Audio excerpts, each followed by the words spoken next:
afternoon. I'm Amanda Pfeffer, and this is Ontario Today in this hour. Ontario's election budget. Going to ask the indulgence of the House to allow the pages to deliver the budgets to the members.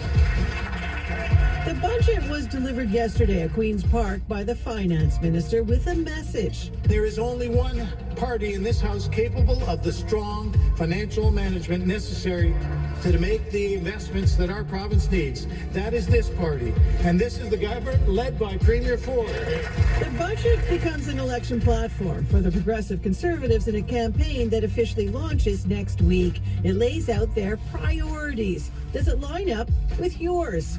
Our question, what's going on in your life that should be shaping the government's priorities? 1-888-817-8995.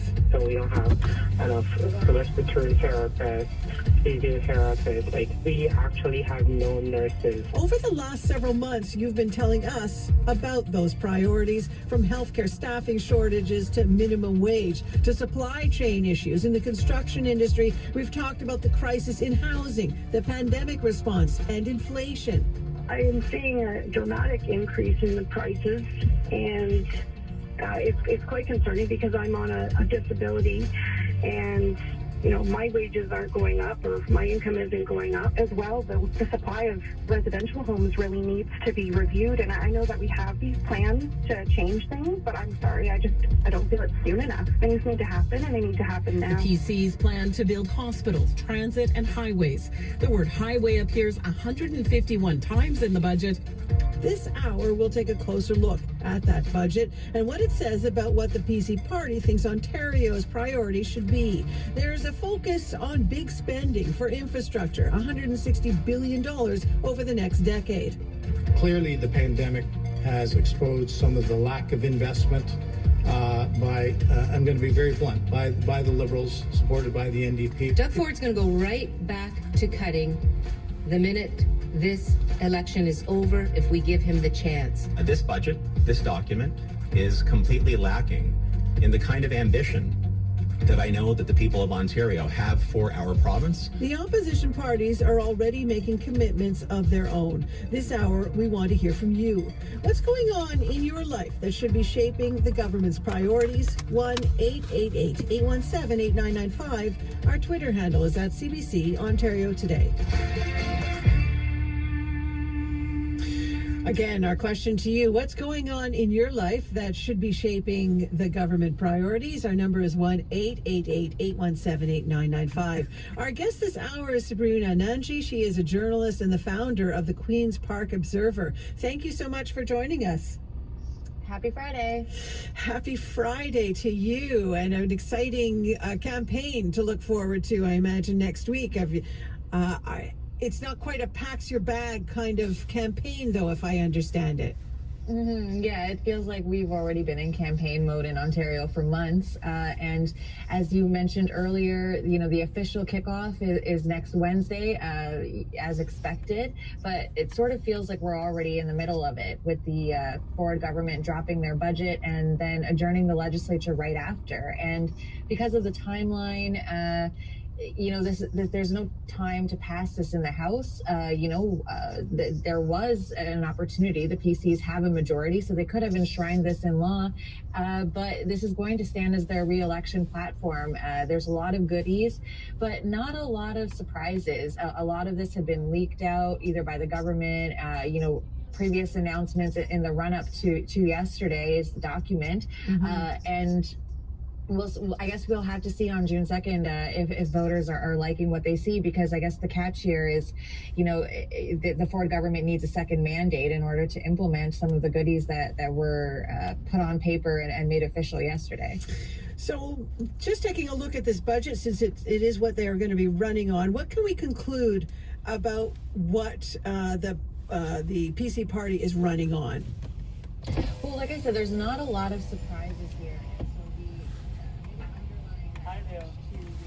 Hi, can I get large iced coffee with extra sugar? Okay.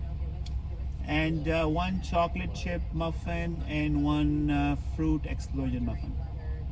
Okay, anything else? That's all. Okay. Thank you.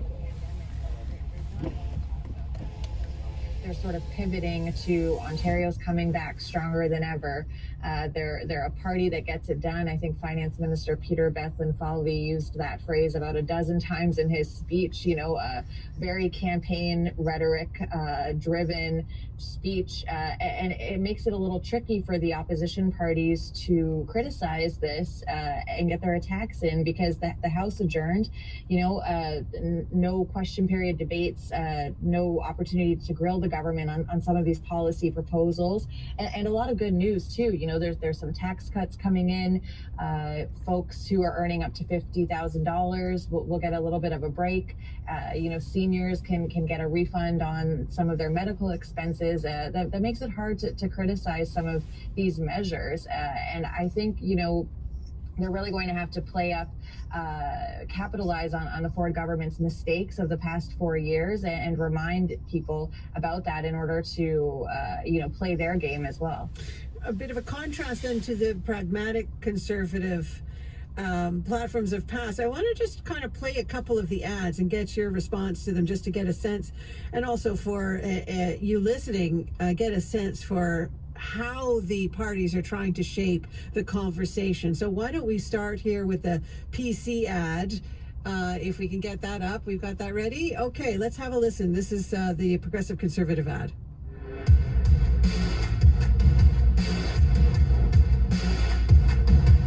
Working hard every day, we got the heart to find a way. Nobody said it was an easy road, and we won't stop. We don't ever fall. We got big, big dreams, so you gotta believe in someone you trust to make them real. With one good plan, a future to build. Now it's up to you and me.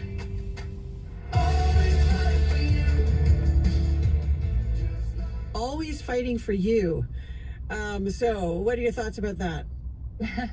Well, I don't know about how catchy it is, but what a difference 4 years makes, right? Like, Doug Ford came to power in 2018. He swept a majority at Queen's Park, promising to, as he sometimes likes to put it, cut the gravy. He, railed against the Wynne Liberal government, the previous rulers, about their spending, and now the party is pumping him up as a yes man, as someone who's making it rain for highways, infrastructure, hospital funding, someone who says yes to everything.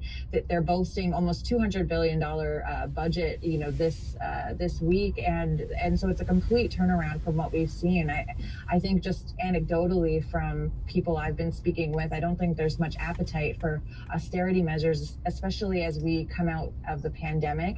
But it's certainly a new type of conservative line, and of course Doug Ford is not necessarily the traditional conservative brand. There's of course Ford Nation, and he's someone who's willing to clearly spend in order to help his re-election efforts. It has certainly changed the tune quite a bit in the last 4 years. Let's have a listen to the New Democrat ad that's come out this week. The Conservatives and Liberals have been playing the same game for years. But no matter who wins, Ontarians lose.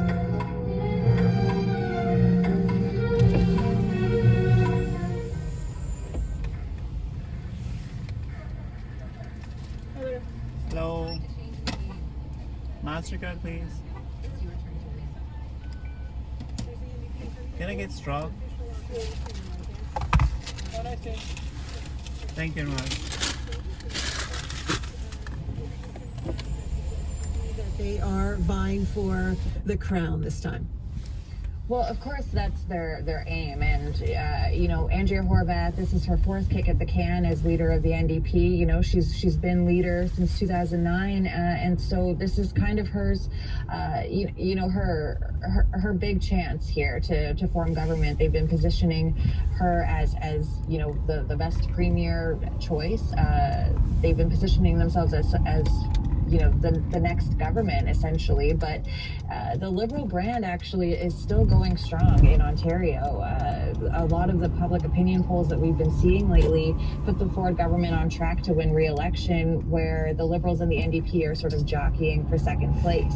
So just to mention that a lot of the polls show that the leader, Mr. Del Duca, Stephen Del Duca, is actually an issue. So my understanding is that when you add his name to polling, the numbers fall. When you just say the Liberals, there's still strong attachment to that number. I want to play the Liberal ad here and how they're trying to play Stephen Del Duca. Have a listen. My younger brother Michael passed away from a car accident. To this day, almost 4 full years later, there's this little imperceptible shock that reminds me it actually happened. It was devastating. I had coffee with him that morning. That was the last time I saw him alive. My heart is still broken. It's impossible to truly heal this kind of wound. You have to find a way to be resilient enough in the face of adversity. You need to just put one foot in front of the other. When I think of what's happened to Ontarians over the past couple of years, how tough COVID has been, it's so important for us to lean on one another. That's a little bit of the, about 30 seconds of the 1 minute ad by the Liberal Party. So really trying to address the issue of Mr. Del Duca himself, if I'm getting the right vibe from that. What do you think? Mm-hmm. Well, as you said, a lot of people don't really know Stephen Del Duca. He only became leader of the Liberal Party in 2020, so, he doesn't have a seat in the legislature. We haven't really seen him in question period day to day, as we have seen Andrew Horwath. But, his opposition, his political rivals have been trying to define him before this ad that gets really personal, and his own personal life, trying to paint him as in that way. The NDP and the PCs continually refer to the Wynne Del Duca Liberals and try to tie Del Duca to some of Wynne's more unpopular decisions, like partially privatizing Hydro One. So in these types of campaigns, it matters. You need to define yourself before your opponents do. And so the Liberals did come out with this. It's a little late in the game. I mean, the electorate doesn't have a very long-term memory, typically speaking. But I think that, he's got a lot of political baggage to overcome. Not a lot of folks know about Stephen Del Duca, and what they do know, they don't like. He's gotten censured by the Auditor General for putting GO stations in his own riding where experts said it didn't make sense. He kind of tried to bypass local rules to get a pool in his backyard. So you're going to expect to see a lot of those attacks coming from his opponents, while the Liberal Party themselves try to frame him in a more positive light. Okay, so again, our question to you for this hour is about, what's going on in your own life that should be shaping the government's priorities. And again, our number 1-888-817-8995. Let me go to Tony first, who is in Mississauga. So what has this got you thinking about? Well, it's got me thinking about electing the right people for what's going to take place in the next little while. The past 2 years was a difficult time, but I don't believe the Conservatives were able to match that. There were a lot of issues with elder care, a lot of issues with health care, a lot of issues with the environment, and they don't seem to have addressed any of that. They talk a game like they've got a green plan, but their green plan is digging up the Ring of Fire, releasing 250 million metric tons of CO2, which was a study done by McGill University, and then ship that down to Windsor so they can build batteries for American-built cars.